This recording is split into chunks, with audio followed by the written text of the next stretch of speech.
AIMIM chief Asaduddin Owaisi ने राजस्थान पर अपना पूरा फोकस कर चुनावी तैयारियां तेज कर दी है। ओवैसी 14 और 15 सितंबर को अपने दौरे और चुनावी सभा के साथ चुनावी शंखनाद करेंगे।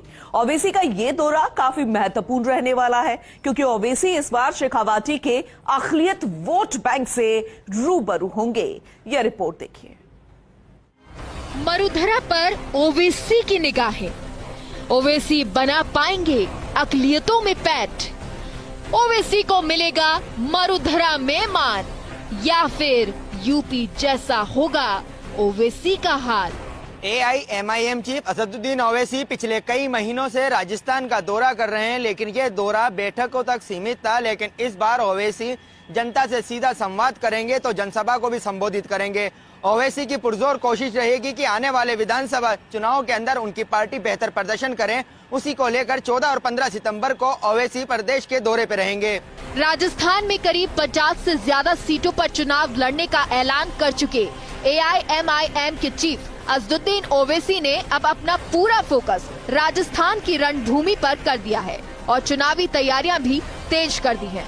इसी के मद्देनजर असदुद्दीन ओवैसी 14 और 15 सितंबर को राजस्थान आ रहे हैं, जहां पर वो शेखावटी अंचल के आधा दर्जन विधानसभा क्षेत्रों का दौरा कर चुनावी शंखनाद करेंगे। साथ ही यहां के अल्पसंख्यक मतदाताओं की नब्ज को भी टटोलेंगे। ओवैसी के शेखावटी दौरे से सत्तारूढ़ कांग्रेस पर चिंता की लकीरें पड़नी शुरू हो गई हैं। दरअसल ओवैसी उन विधानसभा क्षेत्रों के दौरे पर है जहां पर अल्पसंख्यक मतदाता निर्णायक वोटर है। ऐसे में इन क्षेत्रों में निर्वाचित विधायकों के माथे पर पसीना आने लगा है।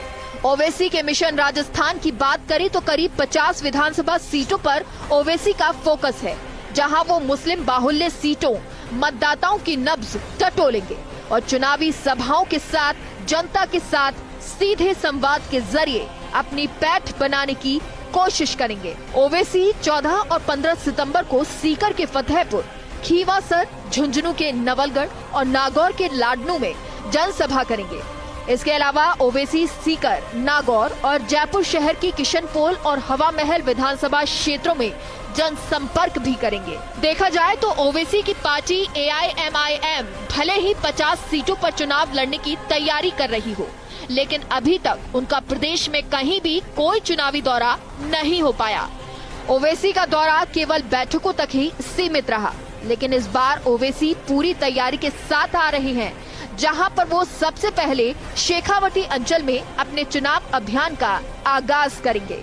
असदुद्दीन ओवैसी की पार्टी एआईएमआईएम का फोकस राजस्थान की 50 मुस्लिम बाहुल्य सीटों पर रहने वाला है। खास तौर से वो ऐसी सीटें होंगी जहां मुस्लिमों की तादाद काफी बड़ी है और वो पुरजोर कोशिश करेंगे कि मुसलमानों को अपने पक्ष में किया जा सके ताकि राजस्थान में पार्टी का जनाधार मजबूत हो सके। उसी को लेकर 14 सितंबर को शेखावटी दौरे के ऊपर ओवैसी रहेंगे। वहीं राजधानी जयपुर की 3 विधानसभा क्षेत्रों में जनसंपर्क करेंगे।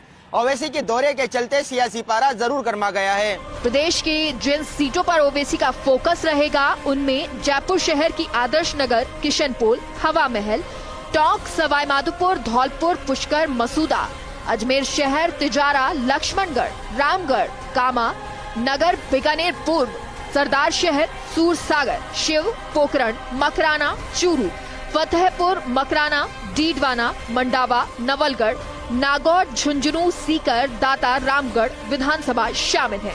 बहरहाल आगामी चुनाव में भले ही ओवैसी राजस्थान में कुछ बड़ा कारनामा नहीं कर पाए, लेकिन इतना तो तय है कि ओवैसी की दस्तक के साथ ही कई राजनेताओं के सियासी समीकरण जरूर बिगड़ जाएंगे। असदुद्दीन ओवैसी अक़लियतों के वोट बैंक के जरिए मरुधरा में पैर जमाने की पुरजोर कोशिश कर रहे हैं, लेकिन अब तक जो हालात सामने आए उससे तो यही लगता है कि अक़लियत पूरी तरह से ओवैसी पे भरोसा नहीं कर पा रहा, जिसके चलते अब देखना ये होगा कि आने वाले वक्त में ओवैसी का ये दौरा कैसा चमत्कार कर पाएगा। कैमरा पर्सन संजय के साथ जिया।